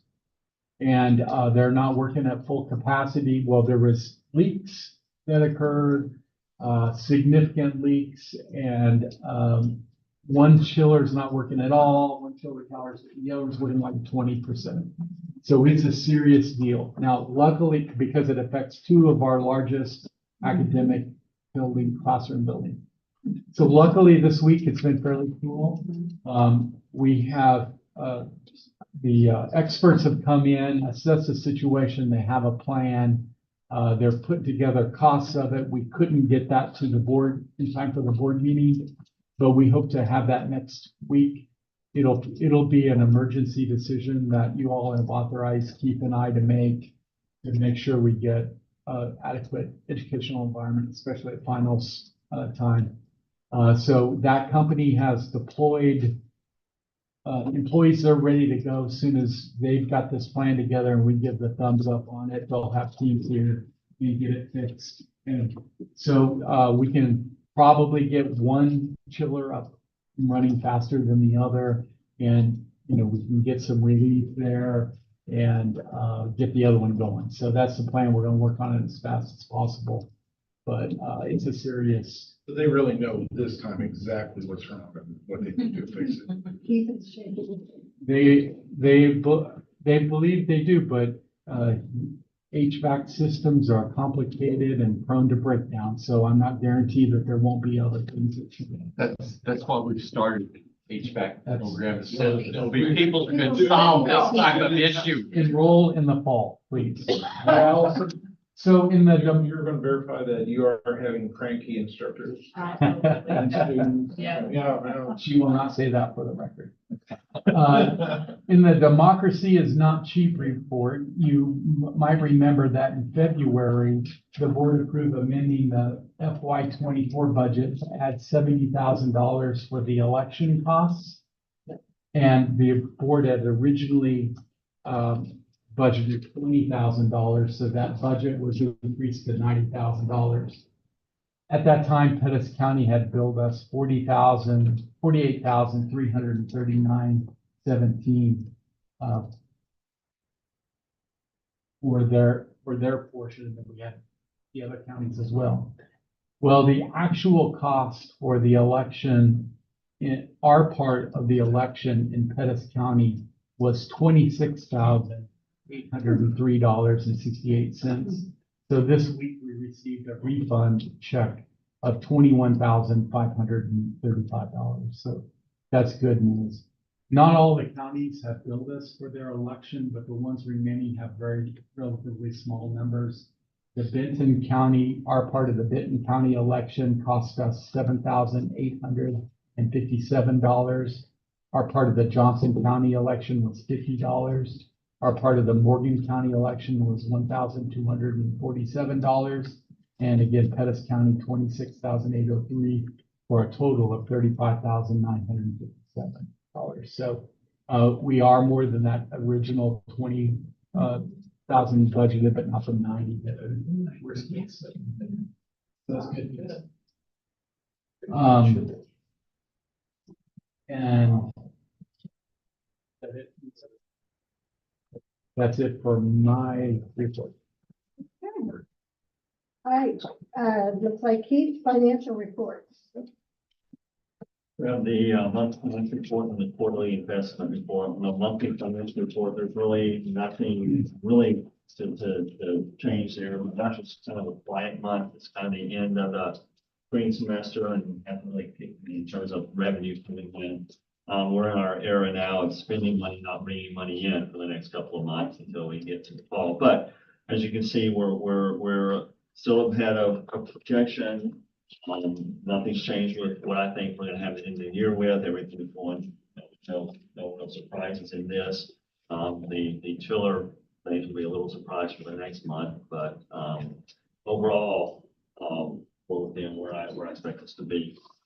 On the quarterly investment report, what I think the last one in your packet shows us that overall, we had, as of March 30th, 2024, we had about 13.6 million in funds, be it, 1.5 of that, some time CDs of 45 years. The rest in demand deposit central bank, where we are getting about 5%, 5.2%. So again, overall, we continue to have a strong cash balance. We can do all the things. We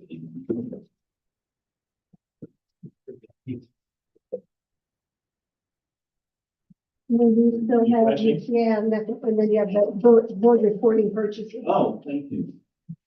You can find those. Information only. Whatever, oh, yeah, oh, yeah, the fun ones. The ones that are being, so one here that we're working diligently on is Doc and Norm. We had an invoice of 12,000. So it feels like it, 12,852 in the month of March. Those are typically for our large bus charters, which we don't have options for, but we're working on resolving some of that. And then CDW for miscellaneous supplies of 11.7, CDW has a government contract with the same one. So. All right. Questions for Keith? All right, thank you so much. Appreciate it. All right, so next on the agenda is board discussion. Do you have anything? We want to. I'll discuss something. Okay, well, let's first welcome Jeff, first meeting. We welcome you and look forward to, working with you here in State Fair Community College. It's an awesome place to be, and we get an opportunity to help lead that. So thank you. Thank you. Congratulations. I guess. I was gonna do that, and then some. Okay. No, I had the opportunity the last 2 weeks to eat lunch in cafeteria. And the first time was sitting there, and Sue Heckard and one of her friends was there. And she was, evidently she's from out of town, because, I was being nosy and snooping. And I just heard Sue just go on and on about how great the facility we have, the service, just everything's just raving about it. Real big sell for us. And then the second time, it was just this past a few days ago, and Galen Alfrey and his little group were there. I walked over to Galen and I said, "Hey, this is not senior service." He laughed and he said, "You know what? This is the best hidden diamond in Pettis County right now." So you have people in the community talking to where I'm wondering if Mike himself is going to start getting more and more people from the outside as opposed to people and students from the inside. So the word is definitely spreading amongst the community. There's a Friday breakfast club that meets every Friday. There's some businessmen that eat breakfast every Friday. there was probably 20 community people eating lunch. I've been hearing really good things about the theater production, and also, got to attend the signing day as a parent, CTC signing day. And that was just outstanding. It was just the neatest experience.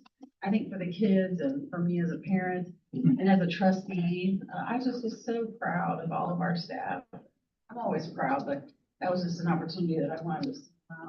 Also, I'd like to go on record that in the future, I think it would be interesting to do a presentation at one of the conferences about trusteeship in your first term and some things that we could do as trustees in our first term, or how we should approach that first term and things to learn and do and, all that. So if anybody's up for that.